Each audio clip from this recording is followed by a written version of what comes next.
This is the Tribit XSound Go. If you want to spend the bare minimum on an all-around good portable Bluetooth speaker, this is a great choice. With it being so cost-effective, what can you really expect from it? Are you sacrificing sound for price? Would it be better going off with something like the Anker Soundcore 2? Who's this for and what can you expect when you get it? The XSound Go is about the size of a sunglasses case. While its dimensions mean it can be slung in your bag fairly easily, it is heavier than it looks and you'll know it's there if you do. Under the hood, two 4cm drivers and one passive bass radiator are solidly housed while it feels like you're holding a more expensive product than you actually are. On the back, there's a USB-C charging port and a 3.5mm aux in port for wired listening, nicely covered by a rubberized plug. Along the top of the unit are the usual controls for power, Bluetooth pairing, play and pause, and volume adjustment. There's also a useful cord lanyard to slip over your wrist when holding it, a good idea since dropping it on your toe could be painful. It's also available in black and blue finish. This speaker is fully waterproof IPX7 rated, which means it is tough exterior coating and solid internal frame protects this portable wireless speaker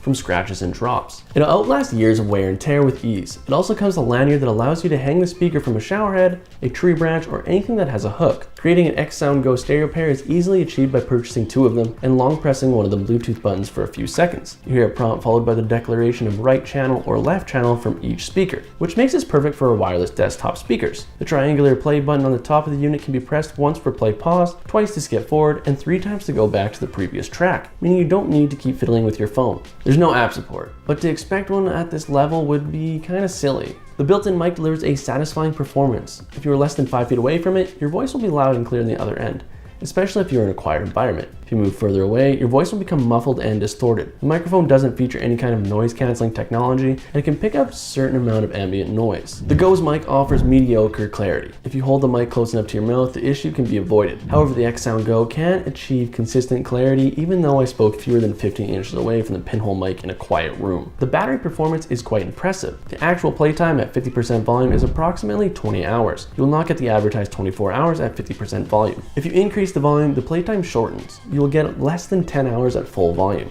The recharge takes around 4 hours, and the only downside is that the speaker takes around 4 hours to fully charge via the micro USB. The speaker comes with Bluetooth 5.0, and that can give you a range of 100 feet before losing signal. The Bluetooth connection works as advertised as the signal is stable within the advertised range. There are some obstacles like trees or walls or some other interference. The range will be shorter, but you'll still be able to control the playback from around 20 to 30 feet. The pairing is simple and takes a few seconds. The XSound Go has a rich, balanced sound signature that tends to boost bass where it can to make up for the deep lows it can't reproduce. It does a laudable job in the department and has a large soundstage for a compact speaker. There's a nice balance between mids and highs, but the bass response is kind of weak. It's not an unexpected sound signature considering the size of the XSound Go. The bass is present but lacks some real impact. It's definitely not as booming as advertised. Still, compared to other small and cheap speakers, XSound Go can really produce some punch. If you're into bass heavy sound, you should probably buy something else.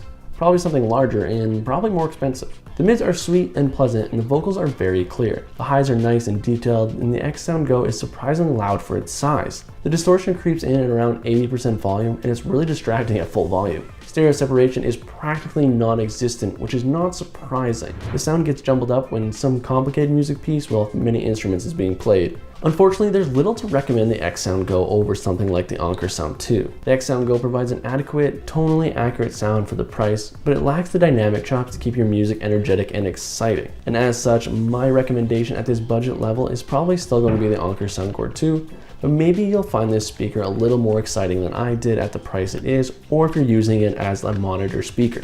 But that's just my opinion. Why don't you let me know your opinions in the comments down below. Give the video a like if you learned anything, and maybe hit that subscribe button if you enjoy these types of reviews. If you want to learn a little bit more about another cheap speaker, then why not check out this video on the Anker Soundcore 2 that I've mentioned previously in the video. Maybe you'll find something more for you there.